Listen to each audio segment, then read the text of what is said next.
Welcome to the month of June here at the Stafford Motor Speedway in Bonssa Tufa. One thing I ask, Mother Nature, just cooperate with us a little bit better than she did in the month of May. Apparently that's easier said than done. She is very stubborn because it's twice now we've had rainouts, although this one wasn't a complete washout.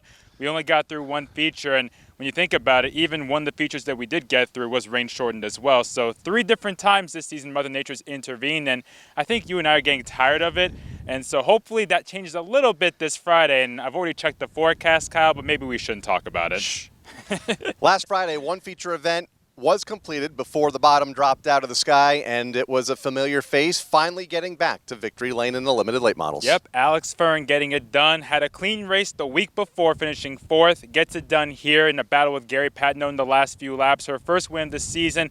Much needed for both of them. And they talked about how they really needed a clean run, let alone a 1-2, to finally get out of their bad luck.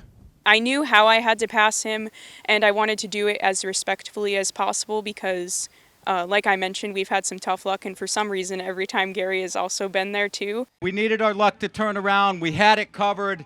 You know what? If Alexander was going to get by me, she was going to race me. I didn't want to block her and be that kind of racer, and she got me. You know what? Her and I both needed some luck to change, and I feel as though we had some good luck come. Let's keep it going.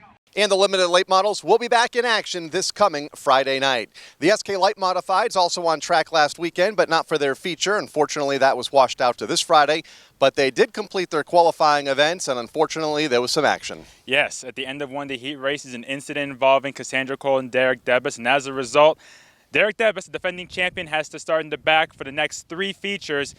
We know he can come through the field. He's got a fast car, so it'll be very interesting to see how Debus and that 56 team recover. And it's going to be also interesting because we have the feature this Friday, and they're allowing all the drivers from last week to compete, plus anybody else that wants to enter in that didn't race last week, they'll be added to the rear of the field. So we could see a very sizable field for the SK Lights. We had, 29 a couple weeks ago? Yep. So we could get up to there, maybe 30. And if we have 30 SK Lights, you want to tune in for that one. Let's talk about the street stocks for a minute, Bonza. Everyone still, 10 or 11 days later now, still talking about that finish from the last Friday night we had of competition. And rightfully so, because it was a classic. 5 1,000ths of a second between Jason Finkbein and Travis Downey in a race where they didn't touch. They raced super clean and was commended greatly on social media because of it. And we talked to Travis Downey about it because we heard from Jason Finkbein's side winning the race, his first career win. But for Travis Downey, finishing second, he was happy about the clean race, but he wants to do one spot better. It makes you feel pretty good that you can, get it done that way without having to crash and bash your way through. So I'm just super happy for it to work out the way it did. I'm glad for Jason. He earned it where he was. There's no doubt about it. Being on the outside, he had a good run out there, and hopefully we can do it again real soon. In the late model division, the last couple of weeks, all the talk has surrounded one car, the 23 Kevin Gambacorta.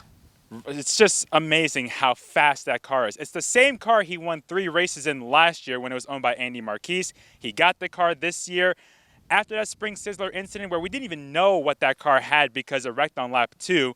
Now we know what it has because it has come through the field twice and just dominated the field in 2 races that were very clean. He's got a good machine for the long run, but you look at the defending champion Michael Bennett, didn't even get a top 5 last week. He said that it's just the small things. They know what they can do. They won so many races last year. And there's Adam Gray, the 2020 champion. He's finally off the penalty list. He's now in the handicap, so you'll be seeing him starting further up in the front after what happened the opening weekend with Michael Bennett. So we'll see how they do. Wayne Corey was up front for a bit, but he fell off. Paul Verrecchio had a podium run, best finish in 3 years. So we'll see what happens. But right now, can anybody stop Kevin Gambacorta right now? That's the biggest question. We'll find out this Friday night. Like the late models, the SK Modifieds only completed their qualifying events last Friday night as well. Their feature rained out to this Friday. A lot of storylines going in, including one driver that had a career night 2 weeks ago. Yeah, Troy Talman, the 3-car, tying his career best finish with a second, and that's after finishing 6th in the Spring Sizzler weekend. Had a little bit of trouble in the second week, didn't get the finish he was looking for, but we talked to him last week before the races started about what the key is for the improved performance this year. We got a new car, new to us car. We took it out last year, kind of shook it down, got the bugs out of it, and made a few changes over the off season. Jimmy Fuller helping out crew chief in the car. He's helped out a lot. And we're off to a good start. Long season, only been 3 races, but couldn't really be happier right now. And while Troy had a career night, Keith Rocco still trying to get the train back on the tracks. It's been a rough start to his season. Yeah, 3 finishes outside the top 15, just not up to a good start, whether it's just luck getting involved in trouble or having issues overheating or just pure handling. But I've said it before, if anyone can figure it out, it's Keith Rocco. Even the best of drivers have an off season, and even after an off season, they can bounce back and do just as well. So don't count Rocco out yet. Don't even count Moeller, Jarvis, or the other Keith Rocco cars, because once they get it figured out, they're going to be just as tough to beat as the guys like the Chassis Pro teams of Todd Owen, David Arute, guys like Ronnie Williams. Tyler Hines was fast last week. So the competitive field can get even more competitive once those Keith Rocco guys figure it out. The SK Modifieds, the premier division, each and every Friday night, or are they? A couple of weeks ago on Kids Night, the Big Wheels took center stage and put on quite the show. And everybody loved it. It was a photo finish at the line. How often can you say that a big wheel race ends in a photo finish? When we have good racing at Stafford, we meet across all divisions, even the big wheels. It was so fun.